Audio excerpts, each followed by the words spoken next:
Yes, magandang araw sa inyo mga kauna. So ito po mga kauna yung bago nilang tatambayan, di ba? Yung bago nilang tahanan kung saan magbibigay tayo ng pang-araw-araw na showbiz updates, di ba?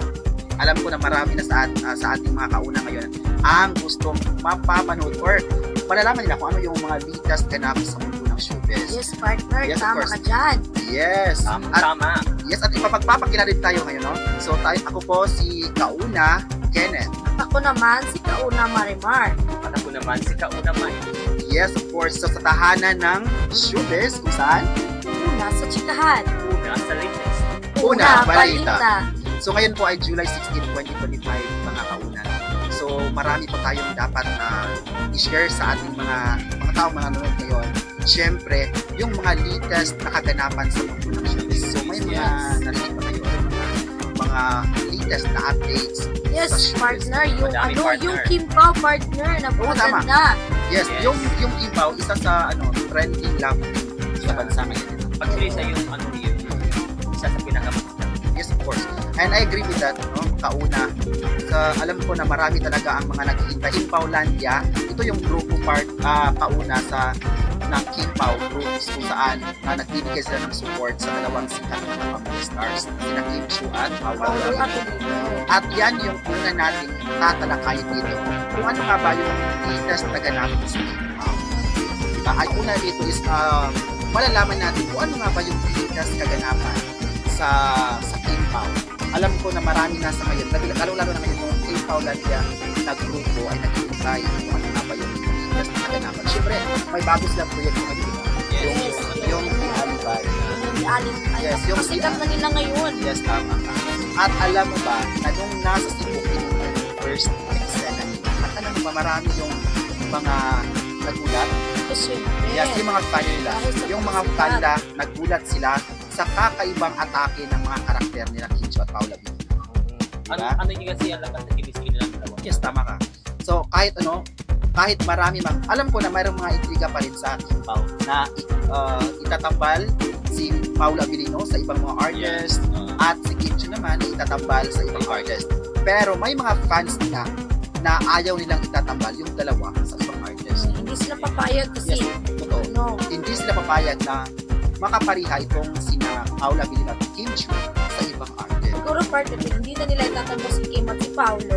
Hindi na sila manunood sa serye na kanilang gagawin. Yes, of course. Yan din yung may mga videos din na lumabas online, especially sa social media, na kapag ipa-partner daw sina Kim Chiu sa ibang mga artist at pati si Paolo naman na i-partner din sa ibang artist na hindi rin gusto naman. So marami silang magiging bashers niyan, partner. Yes, tama ka. So, dito po natin malaman yung bagong latest update sa Kimpaw na alam ko na mas magugulat pa talaga yung mga fan nito.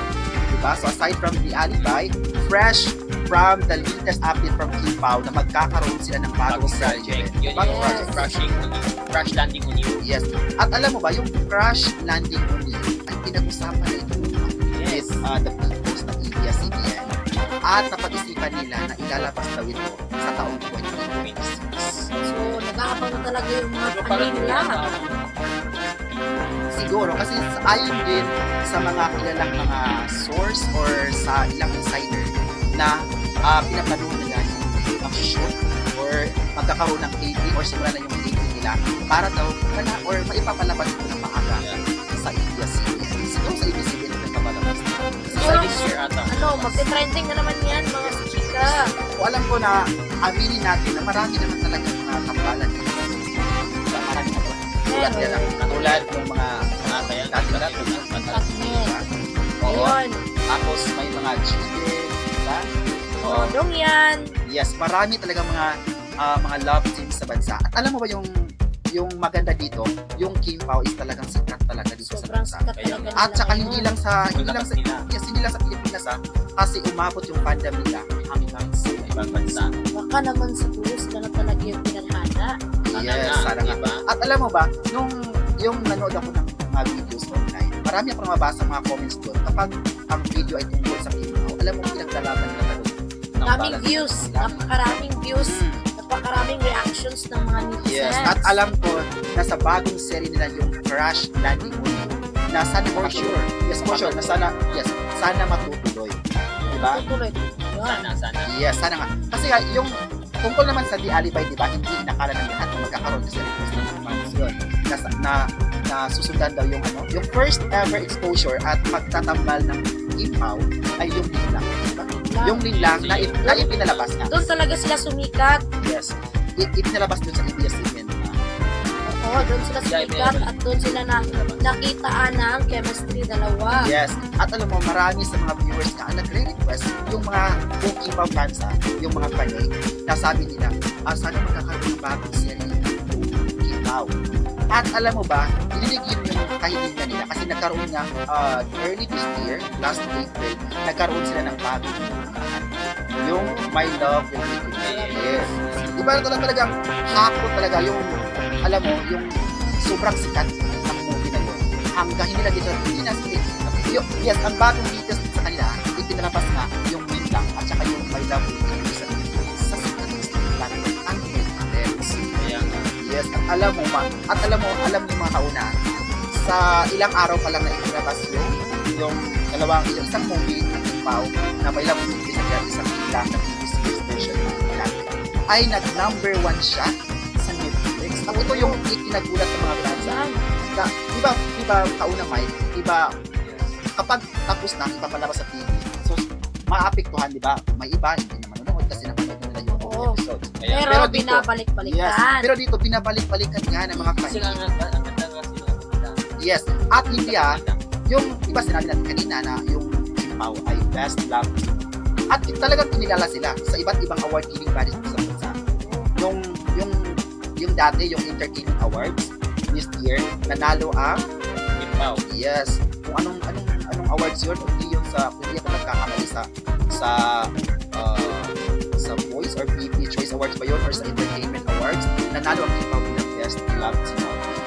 Kasi nga, nagsama yung dalawang napakaganda at napakahusay na actress at actor. Yes. At alam mo ba, kauna Mike, at pinarangalan sila dito sa serye na yun dahil sa nila. Kinuha silang Best Actor of the Year at saka yung Best Female Actress of the Year. So yun yung mga awards na kuha ng Inattention Out of the Year. Alam mo, Saka kasi ito pa. Kasi ito kayo makapagpapag.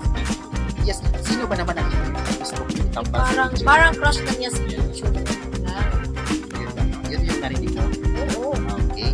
So, alam mo, amin natin, marami talaga nag-abang sa bagong serye. Lalo lang yung The Alibay, yung sinabi natin kanina, na mapapanood na siguro this year. Kasi sinimulan na yung shooting na yung TV nila sa Cebu.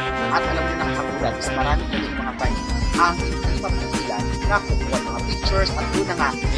Yes, may panawagan. Kalat-kalat na yung mga videos at pictures na kuha, yung mga eksena na kuha sa Cebu. Diba? Pero parang may tinatago na naman itong relasyon ng dalawa. Yan yung mga yun yung mga tanong ng mga fani na Sana ba talaga? yes, umabay ko sila haba. May mga ibang fans na nagtatanong na sana umamin sila sa video. Para naman maging masaya. Yung para sa iyo, bagay ba yun? Yes, syempre, napakabagay, 100%. Yes. At syempre, mas gaganahan yung mga fans kung sila Sila. yung matutuloy na nga itong crash landing nila na series nila. Kasi ang ganda ng story na yan. Yes. At yung sa yung pagpapalabas or yung sa tungkol sa announcement, yung sa pag-uusap ng ABS-CBN, sila kausap na yung bossing ng ABS-CBN tungkol dito na sa Impaw na nga ibibigay yung project.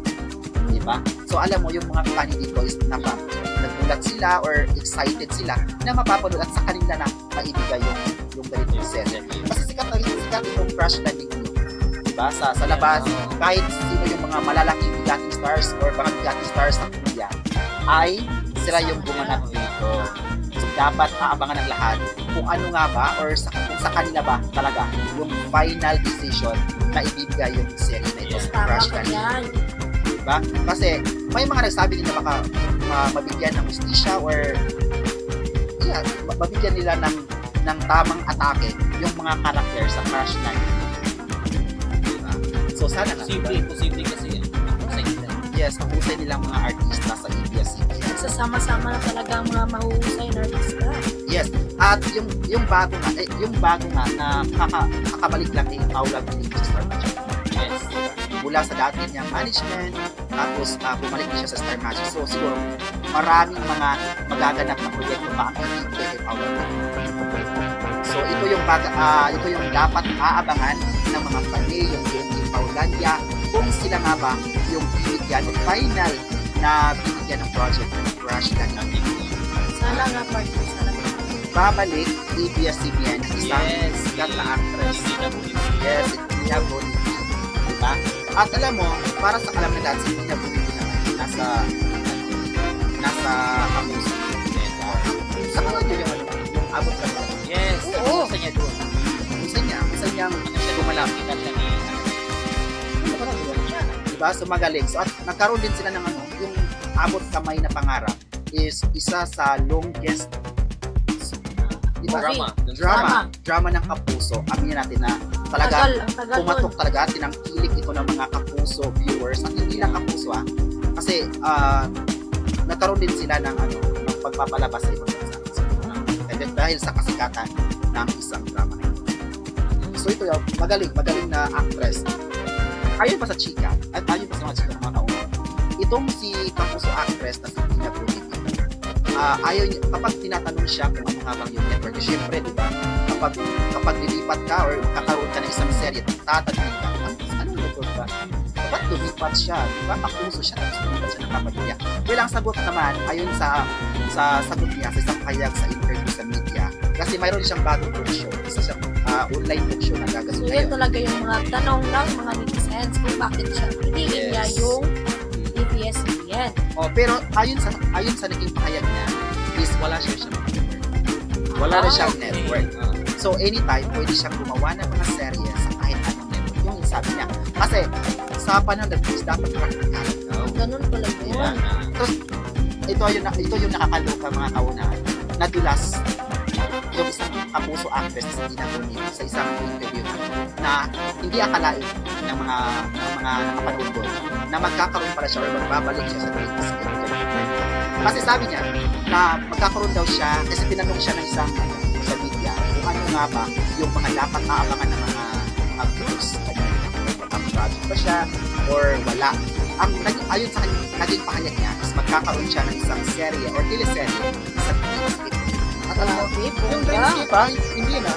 Grabe, Ayun, napakagaling na production ng Dreamscape. Making updated lang tayo mga Yes, we kauna. updated. So mga kauna, so yun lang muna ang ating ibibigay na latest kaganapan dito sa ating Unang Balita. Kung saan? Sa tahanan ng showbiz kung saan? Una sa chikahan. Una sa latest. Unang Unang Balita. Balita. Hanggang bukas, mga kauna. Maraming salamat.